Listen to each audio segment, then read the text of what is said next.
Vamos então dar continuidade ao nosso estudo do livro Devassando o Invisível, de Ivone do Amaral Pereira. São estudos sobre fenômenos e fatos transcendentes observados pela mediunidade sob orientação dos espíritos guias da médium. Este livro foi escrito em 1963. Capítulo 1. Nada de novo, quarta parte. De tudo quanto a respeito observamos e do que a revelação espírita nos participa, chegaremos, pois, às conclusões seguintes, as quais, para a maioria dos adeptos do espiritismo, não serão, certamente, surpreendentes novidades.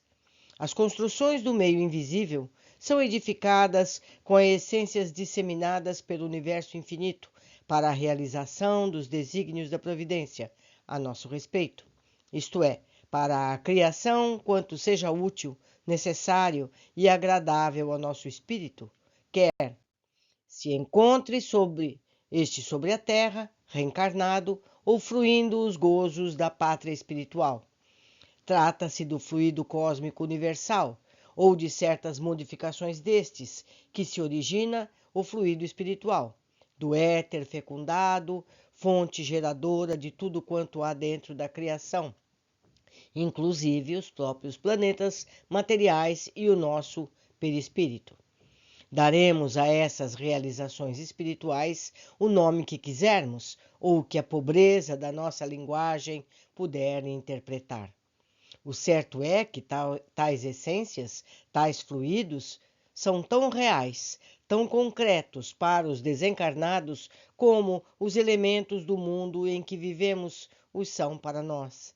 Unicamente os desencarnados construirão, no mundo espiritual, de maneira bem diversa daquela que empregamos na Terra.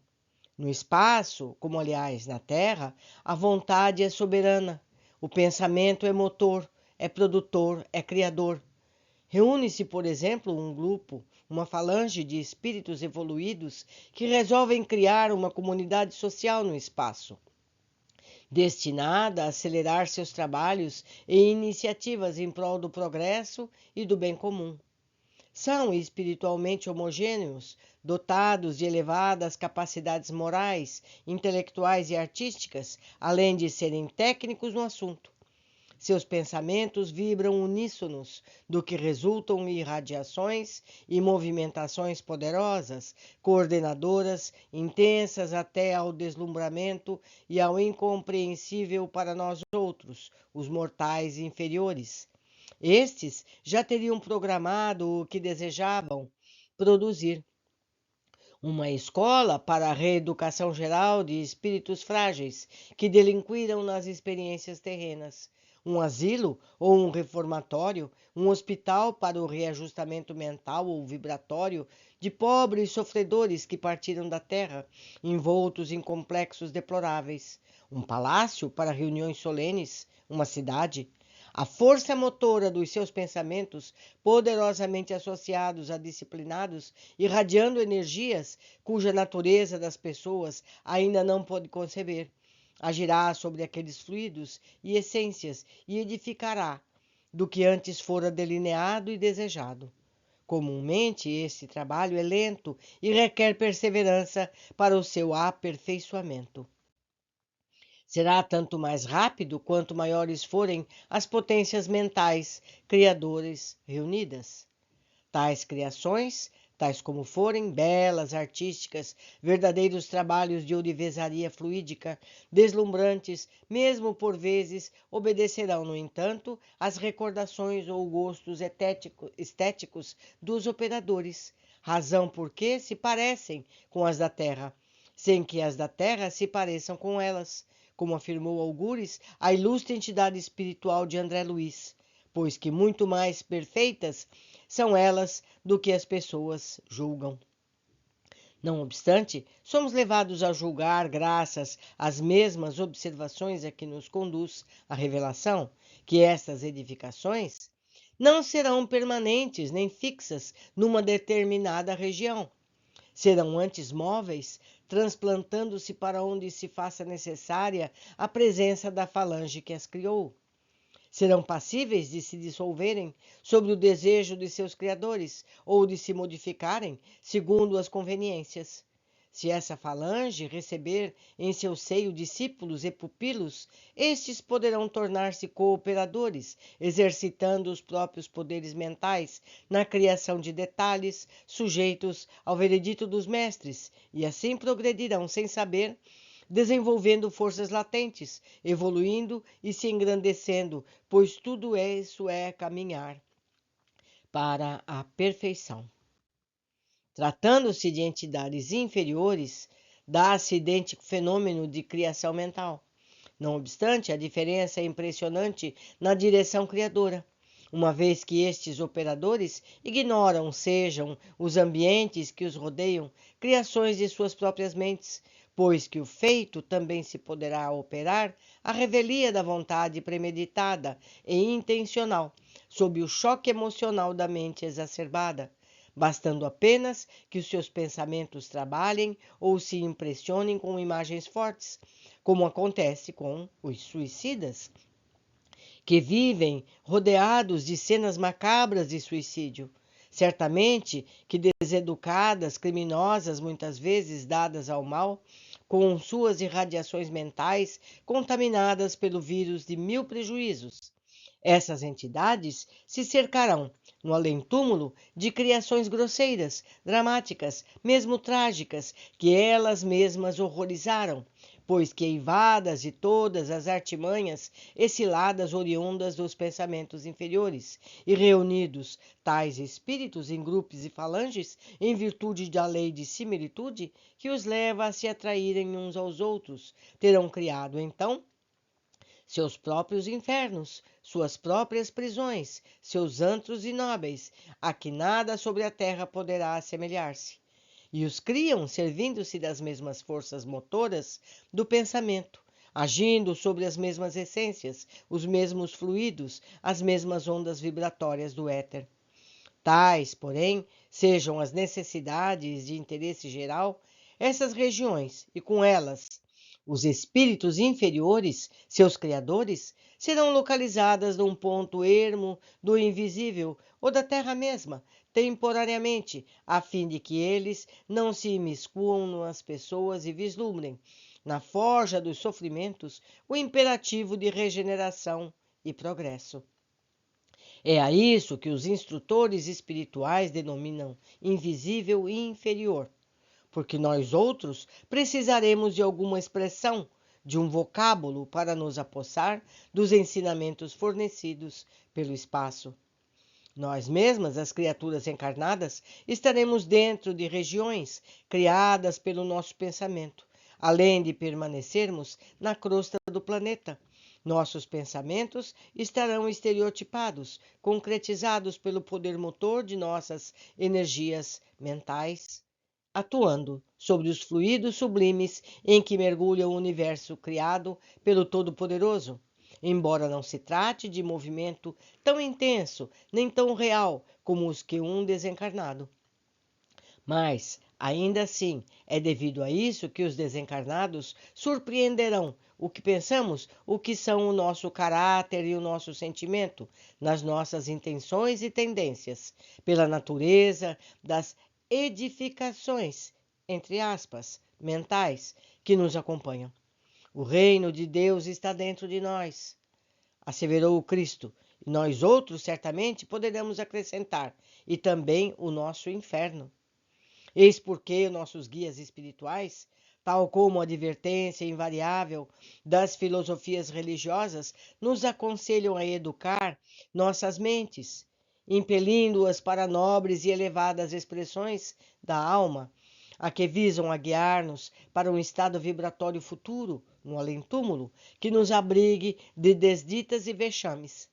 A tese, como bem se percebe, é complexa, intensa até a vertigem, pois tudo o que tratamos até aqui se desdobra em modalidades e matizes infinitos e não será uma crônica ligeira que a poderemos desenvolver perfeitamente, muito embora o façamos sob orientação dos mentores espirituais. Ora, foi-nos dito pelo Divino Mestre que éramos deuses. Sim, somos deuses. Possuímos sim a modesta dinamização, mas passível de se desenvolver pela ação do progresso, o germen de métodos de todos os atributos que o ser todo-poderoso possui em grau supremo e infinito. Aí está um desses atributos, o poder mental criador, que está passado despercebido por muitos de nós. Nosso pensamento é, pois, criador, porque é centelha do pensamento supremo. Por conseguinte, cria, em torno de nós mesmos, pequenos universos e mundos para nossa aventura, necessidade ou desdita, enquanto não aprendermos a utilizar as energias superiores para os fins sublimes. Nossas próprias ações e realizações meramente terrenas não é o pensamento o primeiro a tudo planejar mentalmente para em seguida edificar objetivamente? Porventura, quando um grupo de pessoas resolve construir um palácio, ou uma cidade, ou ainda qualquer empreendimento grandioso, não foi a sua mente que primeiro agiu e esboçou a obra para a ação da própria vontade? Quando a lavoura do linho ou dos cereais triunfa, dando-nos seus primorosos produtos, sustentando a vida dos encarnados, não se serviu este primordialmente da sua mente para conseguir a grande vitória? E quando, no além-túmulo, falanges de espíritos elevados se reúnem para criar, como as forças mentais, essas colônias que fazem?